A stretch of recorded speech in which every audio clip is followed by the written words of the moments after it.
हरे कृष्णा। सो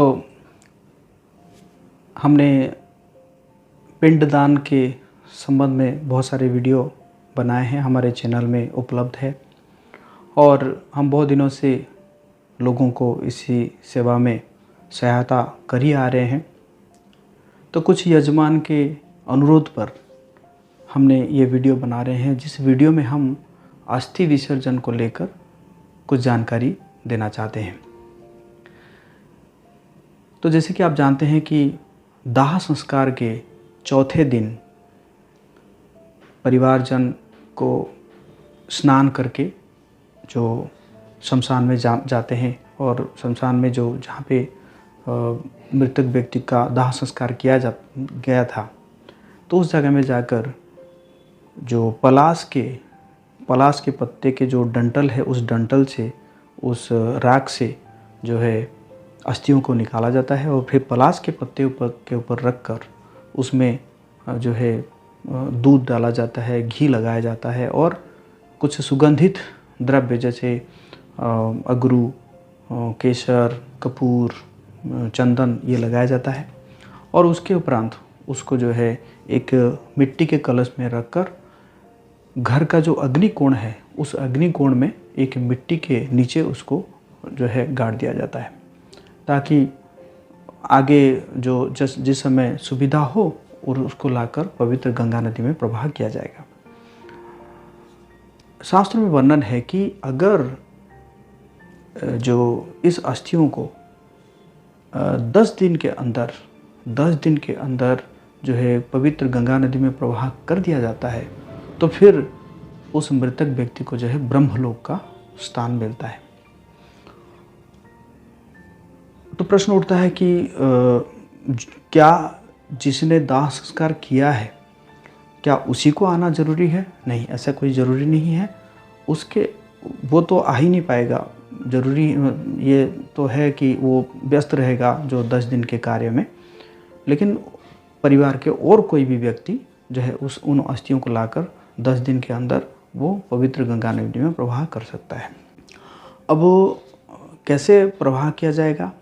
तो उसके लिए विधि क्या है कि जो उस गंगा नदी के किनारे में बैठा जाए और बैठ के जो एक विधि है वो विधि को संपन्न किया जाता है और अस्थियों को जो है घी लगाया जाता है और उसमें चंदन, कुमकुम ये सब लगाया जाता है, उसको परिक्रमा किया जाता है और फिर उसको लेकर जो है गंगा नदी में प्रवाह किया जाता है।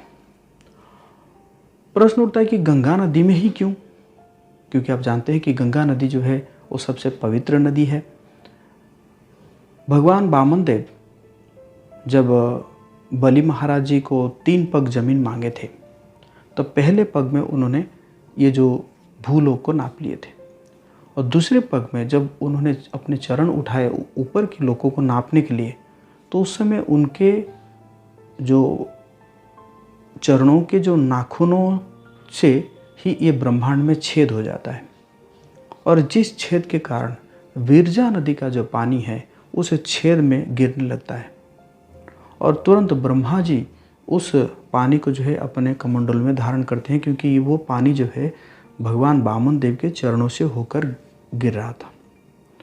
बाद में फिर भगीरथ महाराज जो है वो अपने वंश का उद्धार करने के लिए उन्होंने उस गंगा जी को स्वर्गलोक होकर इस भूलोक में लेकर आते हैं और फिर सगर वंश के उनके जो पूर्वज थे वो उन पूर्वज का उद्धार होता है और वो लोग को स्वर्ग में प्राप्ति होती है। तो इसी प्रकार जो गंगा जी जो है वो स्वर्गलोक, भूलोक और पाताल लोक तीनों लोकों को पावन करती है। गंगा जी में जो अस्थि प्रवाह किया जाता है वो अस्थि जितना दिन तक रहता है उतने दिन तक मृतक व्यक्ति को जो है स्वर्ग में वास मिलता है। तो अब प्रश्न उठता है कि कैसे करेंगे? ठीक है, जो कि गंगा किनारे है उनके लिए तो ये चीज़ आसान है, लेकिन जो गंगा जी के दूर दूर तक रहते हैं उनके लिए क्या किया जाए? तो उसके लिए हम आपको सहायता देने के लिए तैयार हैं। हमारे पास सारा व्यवस्था है। आप कहाँ रहेंगे, क्या खाएंगे और ब्राह्मण कौन होगा, विधि में क्या क्या सामान लगेगा, कितना खर्चा होगा, तो ये सारा हम ये सेवा देने के लिए हम तैयार हैं। आपको बस हमें संपर्क करना है।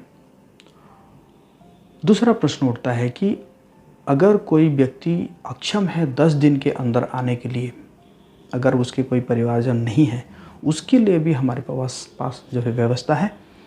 बस आपको हमें सूचित करना है, हमारे साथ संपर्क बनाना है। वीडियो डिस्क्रिप्शन में हमने अपना नंबर, अपना व्हाट्सएप नंबर, अपना जो है ईमेल एड्रेस, वेबसाइट एड्रेस सब कुछ दे रखे हैं। आपको वीडियो डिस्क्रिप्शन में जाकर उसी कॉन्टैक्ट इन्फॉर्मेशन से आपको संपर्क करना है। हमारे पास सारा व्यवस्था है ताकि आपके जो मृतक व्यक्ति है उनको सबसे ज़्यादा उनका उपकार हो सके और उनको जो है अच्छे लोग प्राप्त हो सके, उनको जो है नरक यंत्रणा से वो मुक्त हो सके। तो इसके लिए हमारे पास सारा सेवा व्यवस्था उपलब्ध है। तो आप बस हमें संपर्क कीजिए और हम आपको सेवा देने के लिए तैयार हैं। हरे कृष्णा।